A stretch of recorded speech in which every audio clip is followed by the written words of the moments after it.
What addiction is seen as completely normal by society? Endless scrolling. But I can't stop. So many more comments to read. My scroll will broke years ago and is just constantly going. At full speed. It isn't an addiction, I am being held captive at this point. I have learned to live with it, but writing emails is very difficult. The fact I am able to even type anything out at all is a miracle. JF NLM DFSDV. The funny thing is, they really are being held captive. I still can't believe they were able to stash their phone as well as they did. Shopping. Online shopping, especially. I deliver for USPs and there are several houses on my route that get new clothes nearly every day. I'm a carrier too. I have some customers that I would probably call a wellness check for if they stopped getting stuff. My dad orders almost daily and he went on a 2-week business trip and my mom jokingly told him the UPS guy was worried and asking about him. You say jokingly. I deliver for FedEx and that'd legit be worried if they didn't order for 2 weeks. There was someone who orders pizza every day. When they didn't order, the delivery person went to the house and found out they were blacked out on the floor and called EMS. dailymail.co.uk. Had a stroke. Ate Domino's so much that when he got a stroke from too much Domino's, Domino's saves his life.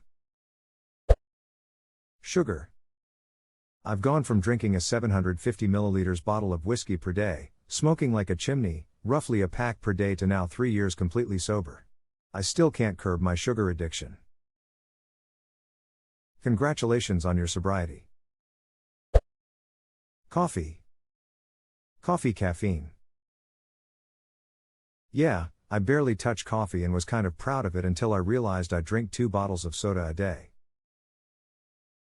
That's probably even more of a sugar addiction than it is a caffeine addiction. Which, by the way, is another addiction that society treats as normal. It's more like sugar is one people don't even recognize. Added sugar is in pretty much everything, so you just don't even notice. Gatorade has 40 grams of sugar and 50 milligrams of potassium. A banana has about 450 milligrams of potassium and 15 grams of sugar. Gatorade tastes good, but I now go for the banana and water, don't need the sugar. Energy drinks. Caffeine in general, really. Caffeinated soda is the most consumed beverage in the US. Surprise, no one has said this, but lottery tickets. I have a friend who wastes at least a third of his income on scratch-offs, and just gambling in general.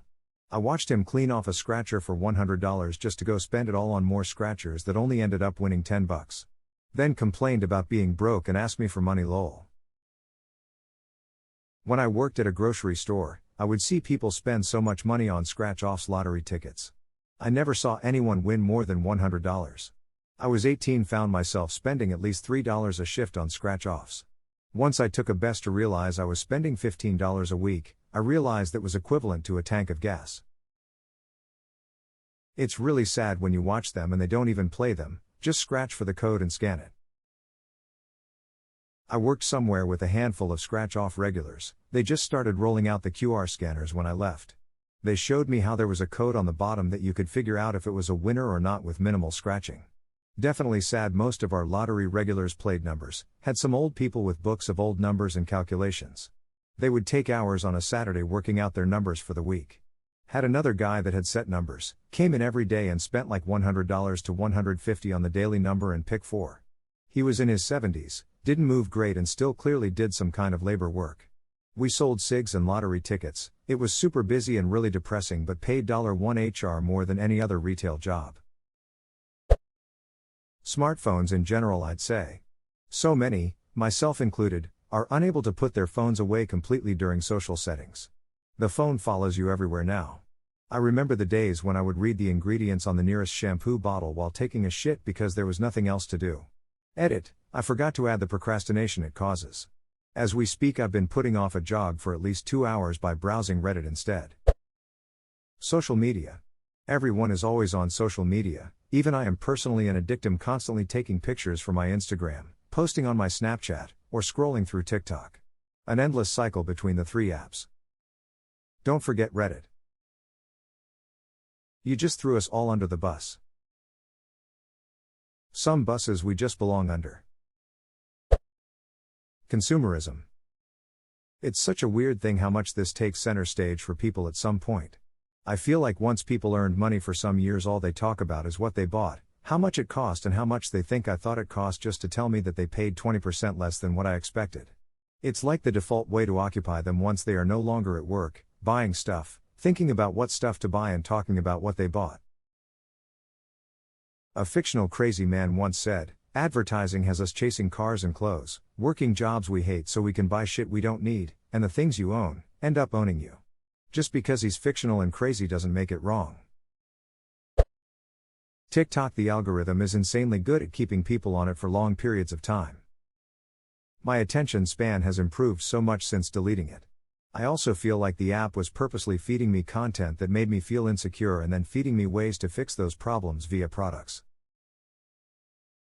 I also had to delete TikTok after my entire feed became "Here's why the planet is dying, here's why you're broke, here's why you'll never retire, here's what to do about societal collapse, here's info about kids dying," for hours a day. I was having nervous breakdowns about there not being a future and us being in the end days. I deleted TikTok and still feel like I don't have a future, but it's not all encompassing my every thought anymore. Me too, but here's the thought that has sort of made me okay again. Maybe the world will end soon, maybe it won't. I don't know, but I might as well live like I have a future, because the worst case scenario is having a future and not having been planning or building towards it. And if it all burns down tomorrow, well, I'm dead, right? It doesn't matter anymore. Either way, my best case is to build my life like I will die of natural causes at 95, investing my money, career goals, being healthy, etc., etc. Attention, some can't see the truth that they are out there trying to compete against one another and can't understand why people don't like them, so they try harder. It's an endless loop because they will never be happy with what they have already. Life. I was gonna say cocaine, but okay. Not crack, but cocaine is hugely accepted within pro sports, celebrities, rich people, so on and so forth. It's definitely frowned upon for the most part, but it's also not meth or crack. You'd be surprised at the amount of people who do it. People you'd never think of. It's a big secret a lot of the time, but it's extremely popular. Cocaine is everywhere. You go to college and find that everyone smokes weed. Then you get into the professional world and find everyone does cocaine, lol. In America, living to work. 60+ hour work weeks and never taking vacation out of a weird loyalty to a company that will lay you off without hesitation if the bottom line is at risk. Always hated the idea that you are supposed to give your workplace a 2 weeks notice, and yet they can drop you on the spot for pretty much any reason they want. And if they really want to, they will find a reason. It's less about the company and more about the immediate managers in the store and coworkers. The company itself gives zero ducks either way. But it can be a hassle on the managers, but if you don't like your co-workers or managers, then go right ahead. Water. Do not let it get a hold of you. You will resent its absence. MFS be getting water pumping into their house and say they're not addict. Infinite scrolling in apps. Drinking and smoking are the obvious ones. But sugar is a hidden demon. I've been weaning myself off it for the last 2 months, my quality of life is night and day in comparison. Anger addiction. Certainly being outraged about social problems can result in effective social action. Being outraged feels more powerful and active than sadness or empathy. Try expressing thoughts and prayers and take a look at the angry responses from people who associate anger with empowerment. Walking around in a constant state of outrage, even if it's justified about a certain thing, may eventually cause people to redirect their anger toward every minor irritant in their lives because it has the illusion of control and power. Anger can also escalate into destructive behavior that is not effective in addressing whatever problem needs solving.